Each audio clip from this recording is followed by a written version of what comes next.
Brilliance Audio presents Nothing But the Truth by John Lescroart, performed by David Kolachi.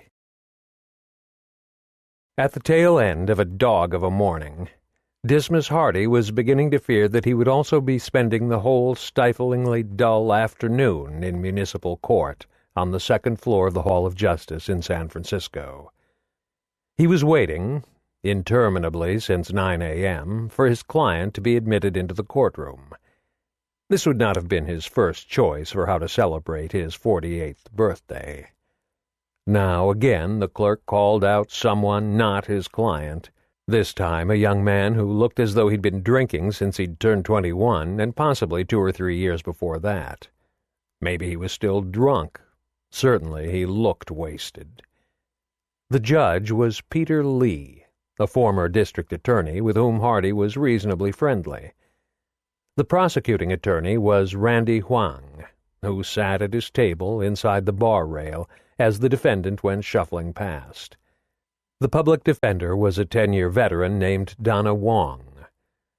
Judge Lee's longtime clerk, another Asian named Manny C., read the charge against the young man as he stood, swaying, eyes opening and closing at the center podium. The judge addressed him. "Mr. Reynolds, you've been in custody now for 2 full days, trying to get sober, and your attorney tells me you've gotten there. Is that true?" "Yes, Your Honor," Donna Wong declared quickly. Judge Lee nodded patiently, but spoke in a firm tone. "I'd like to hear it from Mr. Reynolds himself, Counselor. Sir?" Reynolds looked up, swayed for a beat, let out a long breath, shook his head. "Mr. Reynolds," Judge Lee raised his voice, "look at me, please. Do you know where you are?" Donna Wong prodded him with her elbow. Reynolds looked down at her, up to the judge and his clerk, across to Huang, sitting at the prosecution table. His expression took on a look of stunned surprise as he became aware of his surroundings, of the Asian faces everywhere he turned. "I don't know." A pause. "China?"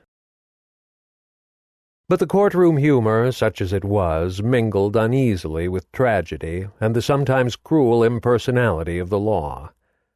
25 very long minutes after the drunken Mr. Reynolds had been removed from the courtroom, another case had been called, another defendant, not Hardy's, brought in. He was beginning to think that his own client wouldn't get his hearing and that another entire day would have been wasted. This was not all that unusual an occurrence.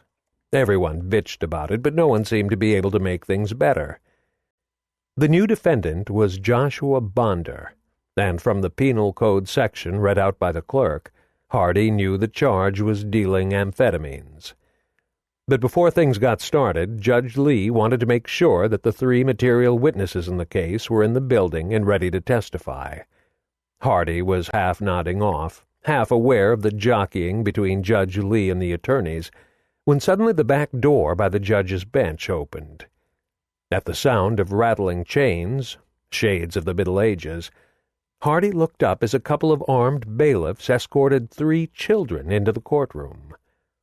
The 2 boys and a girl seemed to range in age from about 10 to 14, all of them rail-thin, poorly dressed, obviously terrified. But what sent an almost electric buzz through the courtroom was the fact that they were all shackled together in handcuffs and leg chains. Joshua Bonder, whose own handcuffs had been removed for the hearing, screamed out, "You sons of bitches!" and nearly knocked over the defense table, jumping up, trying to get to the kids. "What have you done to my children?"